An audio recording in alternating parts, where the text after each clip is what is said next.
ইডির তলবে হাজিরা দিলেন প্রাক্তন তৃণমূল সাংসদ নুসরত জাহান। ফ্ল্যাট প্রতারণা মামলায় সিজিও কমপ্লেক্সে তিনি আজ সকালে হাজিরা দেন। ফ্ল্যাট প্রতারণা মামলায় কলকাতায় ইডি অফিসে হাজিরার জন্য তাকে নোটিশ পাঠানো হয়েছিল। তিনি দিল্লির ইডি অফিসে গিয়ে হাজিরার কথা বলেছিলেন, কিন্তু তার সেই আর্জি খারিজ করে কলকাতাতেই তাকে হাজিরার জন্য আসতে বলা হয়। আজ সকালে তিনি ইডি অফিসে গিয়ে জিজ্ঞাসাবাদের মুখোমুখি হয়েছেন। সরাসরি কথা বলবো, আমাদের প্রতিনিধি প্রকাশ সিনহা এই মুহূর্তে আমাদের সঙ্গে রয়েছেন। প্রকাশ, নুসরতের বিরুদ্ধে ঠিক কী অভিযোগ রয়েছে যার ভিত্তিতে তাকে জিজ্ঞাসাবাদ করা হচ্ছে?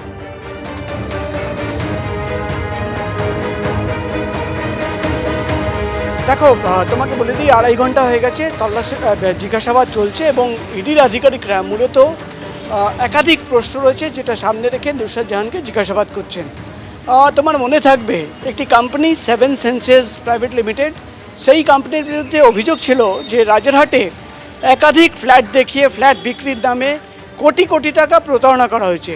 এবং যে কোম্পানির বিরুদ্ধে অভিযোগ, সেই কোম্পানির 3 জন ডাইরেক্টর, সেই 3 জন ডাইরেক্টরের মধ্যে একজন ডাইরেক্টর, অন্যতম ডাইরেক্টর হচ্ছে নুসরত জাহান।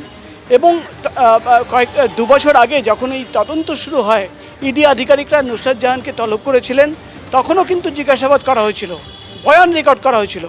কিন্তু যেটা ইডি সূত্রের খবর, গত প্রায় 6-8 মাসের মধ্যে একাধিক নতুন তথ্য সামনে এসছে, আরও বেশ কয়েকজন সাক্ষীদের বয়ান রেকর্ড হয়েছে এবং আরও বেশ কিছু নথি তারা সংগ্রহ করেছেন। ব্যাংক অ্যাকাউন্টের কিছু ডিটেলস হয়েছে, যেখানে কিন্তু দেখা যাচ্ছে যে আর্থিক লেনদেন, অর্থাৎ যে টাকা, প্রতারণার টাকা কোম্পানির অ্যাকাউন্টে পৌঁছে যাচ্ছে, সেই টাকা কিন্তু সেখান থেকে বেরিয়ে একাধিক জায়গায় চলে যাচ্ছে। যেহেতু নুসরত জাহান সেই কোম্পানির ডাইরেক্টর ছিলেন, তাকে ইডি আধিকারিকরা প্রশ্ন করতে চান যে এই যে টাকার লেনদেন হচ্ছিল, প্রথম প্রশ্ন যে প্রতারণা যেটা হচ্ছে, অর্থাৎ ফ্ল্যাট দেখিয়ে টাকা নেওয়া হচ্ছে, তিনি যেহেতু ডাইরেক্টর, তিনি কি এই পুরো বিষয়টা জানতেন? দ্বিতীয়, টাকা যে আসছে সেটা অন্য জায়গায় চলে যাচ্ছে, সেই ব্যাপারে তার কি নলেজ আছে? তিনি কোনোভাবে কোনোদিন আর্থিক লেনদেনে ছিলেন কিনা? তিনি বেনিফিশিয়ার রয়েছেন কিনা, অর্থাৎ প্রতারণার টাকা তার কাছে পৌঁছেছে কিনা? একাধিক প্রশ্ন রয়েছে, যেটা সামনে রেখে ইতিমধ্যেই 2.5 ঘন্টা হয়ে গেছে নুসরত জাহানকে জিজ্ঞাসাবাদ করা হচ্ছে। তুমি জানো, আজকে সকাল 11টা নাগাদ তাকে তলব করা হয়েছিল। তিনি 8 ঘন্টা আগেই সিজিও কমপ্লেক্সে ইডি দপ্তরে পৌঁছেছেন এবং তিনি 2 দিন আগে ইডি আধিকারিকদের জানিয়েছিলেন যে তিনি দিল্লির ইডির যে দপ্তর, সদর দপ্তর, সেখানে যেতে চান, সেখানে তাকে জিজ্ঞাসাবাদ করা হোক। কিন্তু ইডির তরফে পরিষ্কারভাবে জানানো হয়েছিল কি না, কলকাতার মামলা, তদন্তকারী অফিসার যেহেতু কলকাতায় রয়েছেন, তাকে কলকাতার অফিসেই আসতে হবে এবং সেই মোতাবেক তিনি আজকে সকাল 10:30 নাগাদ সিজিও কমপ্লেক্সের ইডি দপ্তরে এসে পৌঁছে যান এবং তারপর থেকে জিজ্ঞাসাবাদ চলছে। মূলত এই যে কোটি কোটি টাকা যেটা প্রতারণা করা হলো, ফ্ল্যাট বিক্রির নামে প্রতারণা করা হলো এবং একাধিক প্লট দেখিয়ে, ফ্ল্যাট দেখিয়ে টাকা নেওয়া হলো, যেটা কোনোদিন যারা টাকা দিয়েছিল তাদের দেওয়া হয়নি, চিটিং করা হয়েছে।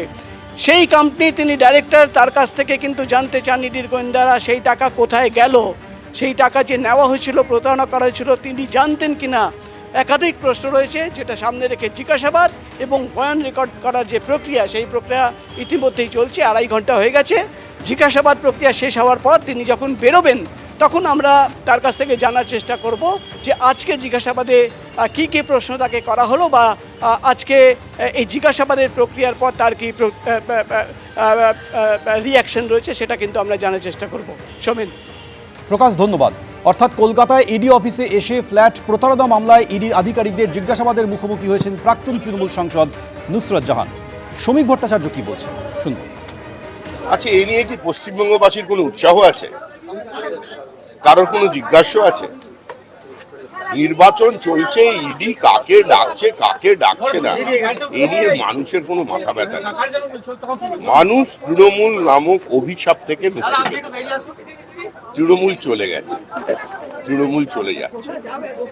ইডি কোনো কাজে, সিবিআই এর কোনো কাজে, আর যাই হোক, মানুষও সন্তুষ্ট নয়, আমরাও সন্তুষ্ট নয়। এবিপি আনন্দ, এগিয়ে থাকে, এগিয়ে রাখে।